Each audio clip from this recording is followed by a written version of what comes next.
I don't want to alarm you here, but you're stranded in space with no way to call for help.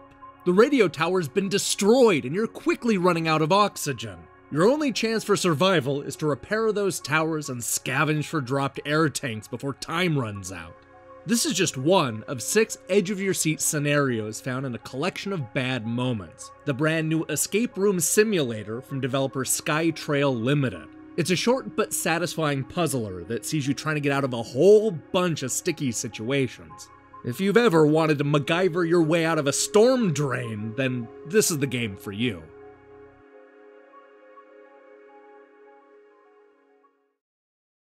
There's no story here, just a series of terrible scenarios you need to escape.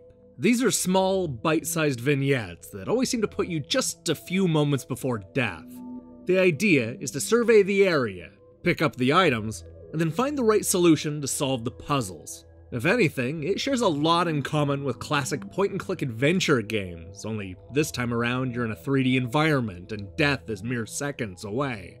Take the first level for example. You play a man who just escaped a clandestine corporation headquarters and is being hunted by hostile agents. You've reached the roof, but there's nowhere to go. You have to think fast and block the door, grab the wrench out of the fan, destroy the drone, open up the maintenance shed, and maybe even get some useful information out of this old newspaper. But don't take too long, because those gun-toting agents are itching to burst in and thwart your escape. In another stage, you'll be dropped inside a virtual world that resembles an old Vectrex game. You'll end up befriending a voice in the well and then need to repair an old clock tower. There's also a scenario where you captain a flying boat that rests comfortably in the clouds. Well, at least normally you'd be resting comfortably, but it's currently under attack by a pirate ship. And don't forget about the outer space prison break, where there's a chance you could win an Orbitech t-shirt. Unfortunately, it's the most intriguing scenario that turns out to be the weakest link. You would think that being stranded on an asteroid would make for a tense battle for survival, but it ends up being a real drag.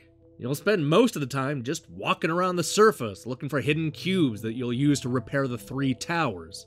It's slow, tedious, and incredibly boring. Worst of all, the items randomly generate, so you'll never be able to escape that feeling of wandering around aimlessly for 15 minutes.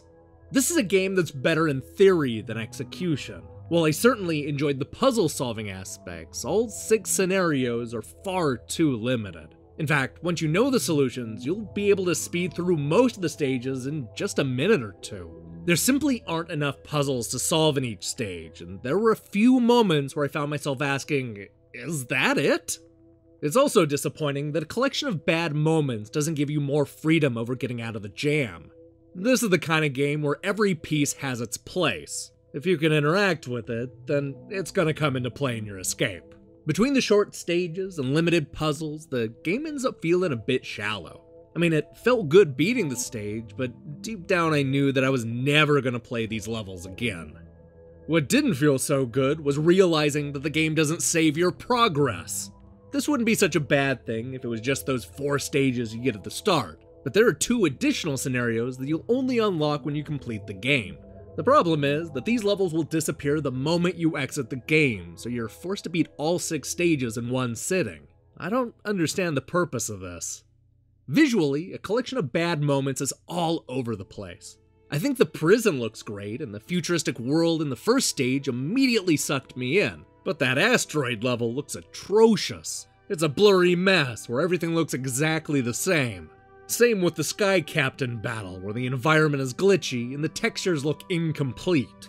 I applaud the effort for including so many different locations and art styles, but this game needed a little more time in the oven.